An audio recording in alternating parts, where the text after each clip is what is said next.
Hi, I'm Anne Pollard, and this is the reading of my book, Cleo's Fabulous Adventures, The Realm of the Woods.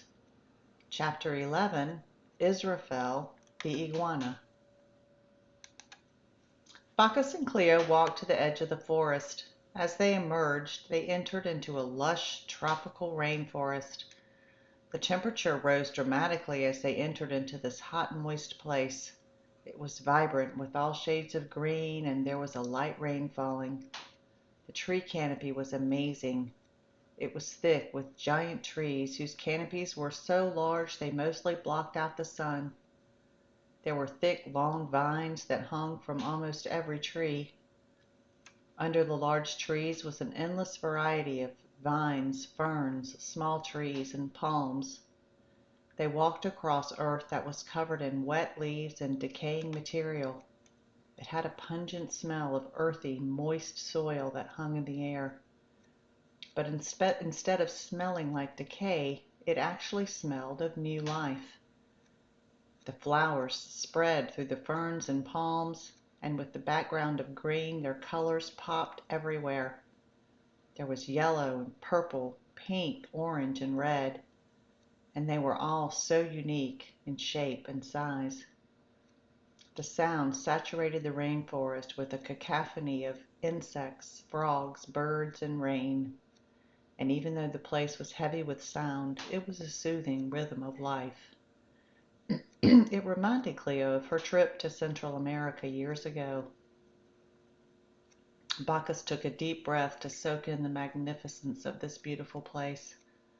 The path then emerged through the thick green foliage to beckon them on. Cleo and Bacchus followed the path as it wound through the rainforest. After a few minutes, Bacchus stopped. Cleo stopped as well. There was a weird, glowing light in one of the trees above them.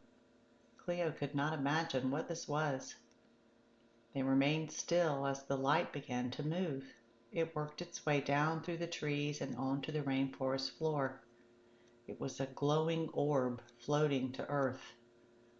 Then the light faded enough for them to see what was in this glowing ball. It was an iguana. It was over 7 feet long and almost as large as Bacchus himself. He was a fabulous blend of colors and shades and scales, and his tail was long as his body. His face had a long snout, razor-sharp teeth, and big red tongue. There were bumps and scales all over his face, and his jaw expanded into something much larger below. He had a huge flap of skin under his chin that dragged the ground. It was green at the base of his neck and then morphed into a yellowish gold. He had scales along his spine that stood straight up and formed a point at the end of each one. His legs were chubby and covered in green-orange scales, and his toes were long and distinct, with large claws at the end of each one. Cleo thought, "You could not make up anything like this in your wildest imagination." Bacchus laughed at Cleo's silent commentary and then greeted the iguana. My, Israfel, I don't think I have ever seen you quite so vibrant as today." The glow was a nice touch, laughed Bacchus. Israfel laughed a hearty laugh and said, "Well, Bacchus, you just have to own it. What good is it to have such a crazy body and not show it off?" They all laughed at Israfel's comment. "And you must be Cleo," he said. "Yes, this is me," said Cleo. "What a pleasure to meet you, Israfel." "Oh, Cleo," said Israfel, "it's not a pleasure, it's pure joy. And today we are going to choose joy." Israfel slowly climbed up on a grouping of rocks. For such a large reptile, he moved with grace and ease. He looked Cleo straight in the eye and said, "What is your joy, Cleo? What makes you smile so big you can't contain yourself?" "I really love singing and dancing," said Cleo. "My favorite songs always get me going." "Yes," said Israfel, "music is so important. And do you know why? It's because music has a frequency that resonates with us. It aligns to our energy centers and amplifies them." Israfel looked up, turned his head slightly. As he nodded, music started playing out of nowhere. This wasn't the music of the rainforest that they heard earlier. It was upbeat, lively, had a strong bass line underneath. It permeated the rainforest as it grew louder. "Now that's what I'm talking about," said Israfel. Cleo felt a lift in her spirit, and she could not help but start tapping her feet. Israfel was bobbing his head and then let loose into a dance. His body was swerving back and forth, and his tail was thumping the rocks loudly. He had a huge grin on his face, and the flap under his chin was swaying side to side. He looked outrageous. Cleo laughed from deep in her belly and started dancing as well. She could not have stopped herself if she wanted, and she didn't want to. Her arms were spread wide and moving in all directions. Her hips were swaying to the beat, and she started moving her feet to match the rhythm. She was humming to the song even though she didn't really know this tune at all. It just all came so naturally. Bacchus started laughing at both of them. "If that's not a picture of joy, I don't know what is," he said. As the music faded, Israfel and Cleo laughed, feeling a wonderful sense of joy. "I love that," shouted Cleo. "Me too," said Israfel. "What a way to start the day." Then Israfel climbed down from the rocks and stood next to Cleo.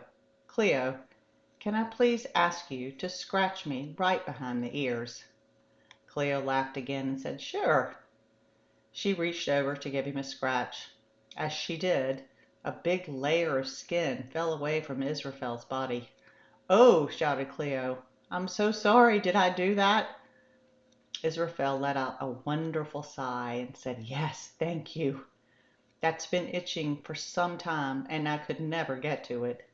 I didn't mean to alarm you, Cleo. That's just me shedding another layer of skin. Don't worry, it doesn't hurt. Without shedding that skin, I can't grow. It feels so nice to release that old skin, you have no idea. Would you mind again?" And Israfel lowered his head so that Cleo could scratch the top of his back. More skin peeled away. "Ah, that's magnificent," sighed Israfel. "Cleo, you don't have outside skin that needs to shed. Your wonderful body knows how to shed skin all the time, so it happens gradually. But you do have inside skin that needs to shed, and your body won't do that naturally. That has to come from you. And like you helped me shed my outer skin, I'm happy to help you shed your inner skin." Cleo was on such a high from the music and dancing that she heartily agreed. "Nice," said Israfel. "You were so gracious to share what brings you joy. I could see that in your eyes as you were dancing. It was quite wonderful. Would you also share with me what makes you anxious and unhappy?" Cleo began to feel the joy melt away into something less pleasant. "Ugh, I was having so much fun, and now I have to think about the other stuff?" she asked. "Well," said Israfel, "you don't have to lose your joy when you're thinking about shedding your inner skin. Look at me. I love to get rid of the old stuff. It's itchy and uncomfortable. But I still have joy as I'm shedding the old layer. You can do that too. In fact, it's really better when you can do that. You can always opt for joy in any moment. It is a choice." "I'm not sure I see that," said Cleo. "How can I feel joy when I'm feeling anxious?" "Just remember the audience, Cleo," said Israfel. "You can see yourself feeling anxious, but you don't have to dive down into the abyss. You can notice the feeling from outside. Then you can have the joy in knowing that the feeling is actually serving to help you grow. And there is always joy in growth. It's like understanding that there's a time for responsibility and a time to relax and play. Both of them are very important. So it is with your feelings. There's a time to work through feelings that you don't need any longer, and a time to be happy about the journey." "Okay, I can understand that," said Cleo. "I guess I'm anxious and unhappy most when I look in the mirror. This ugly, stupid scar is always there, and I know people stare and think how gross my face is." "Yes, I can feel that in you," said Israfel. "And you have mentioned this already on your journey. Now can you take a step back? and look at you, thinking about the scar from the audience. You can acknowledge where you feel that feeling in your body, but try and broaden your perspective. Remember what Haniel showed you. Cleo closed her eyes and remembered the flight she took with Haniel. Now, said Israfel, can you notice why Cleo is feeling ugly? Take a flight up and review from the higher perspective. Cleo thought about this. She began to remember comments that some of her classmates said after the accident. Things like, "Oh, Cleo, I'm so sorry that happened to your face. You must be devastated." And comments like, "Are you going to have plastic surgery to fix that?" But then she also began to remember other comments from her close friends. Comments like, "Cleo, you've been through so much and I feel what you're going through. If I can help you, please let me know." And she also remembered that they didn't say anything about the wound on her head. In fact, they didn't even seem to see it. They were only looking into her eyes.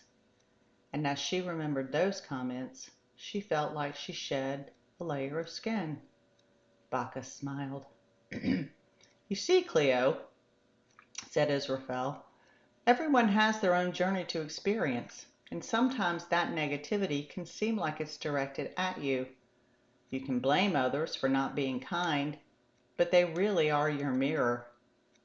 You drew them to you so that you could experience different feelings. So you see things from a different perspective. And as you see things that you don't like, you can choose something else. It's not really the scar at all. It's how you felt about what the other said. And remember what Chamuel said about honoring your emotions and how some of them get trapped in your body when you don't acknowledge them? Well, perhaps when you look in the mirror and see that scar, your body is triggering you to remember those feelings of rejection, and that can cause you to feel less love for yourself. But now that you are just in the audience, seeing Cleo feel those things, you can choose to release them, and you can choose something else. Your inner beauty shines through to your outer beauty. And Cleo, you have both. Cleo thought for a moment. She did see herself from a higher perspective. She did see herself absorbing those negative comments. She felt those emotions. And she was making the decision to choose something different. And a little bit of that joy returned.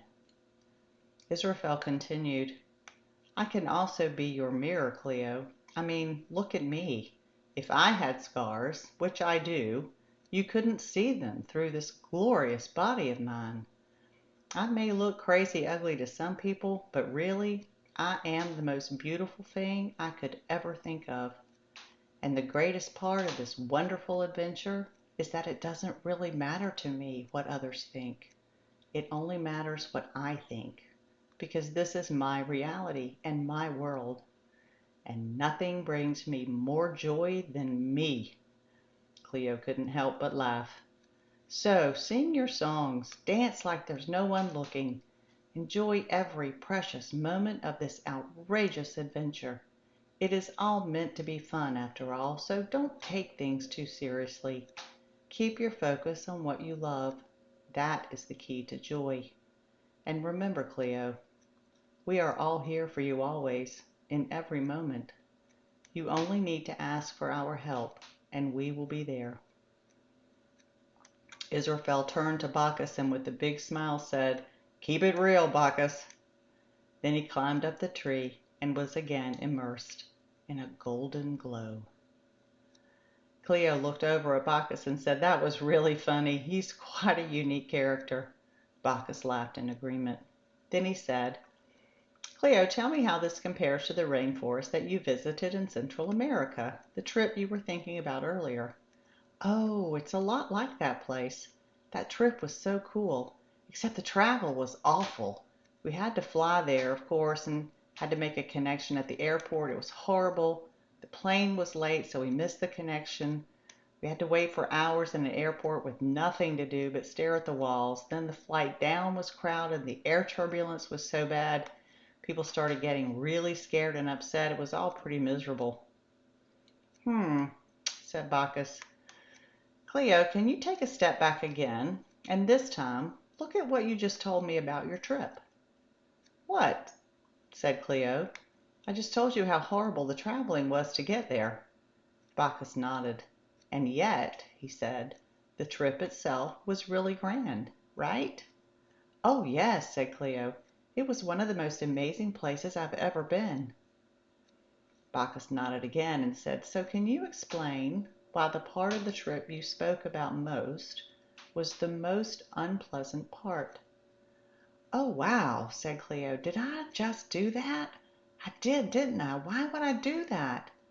It was the most beautiful place ever, and I didn't say one thing about how great it was. I just complained about how bad the traveling was. What's wrong with me? Bacchus smiled and said, that's mostly centuries of human conditioning. You humans seem to always remember the bad stuff over the good stuff. I bet you see that when you talk to your brother or your friends. Cleo nodded. It's okay. Don't feel badly about it. Try not to judge yourself or your friends. When people are not in a good place mentally, they like to complain. It's the energy around them and inside of them. And that energy draws the same energy from other people. So when one complains, usually the others complain as well. It's the frequency they're in. And you can guess that is not the same frequency of joy. Yes, I can definitely see that, said Cleo. Bacchus continued. It is so important to stay conscious of what you're thinking and saying, Cleo. It's so easy to get caught up in what everyone else is doing and saying that you forget you have a choice. Remember what Israfel said. Joy is a choice you can make at any time. Just think about it, Cleo. No judgment, just observe. And when you see yourself doing something that you may not think is for your highest good, shift your frequency to something you like better. Thank you for joining me. Have a fabulous day.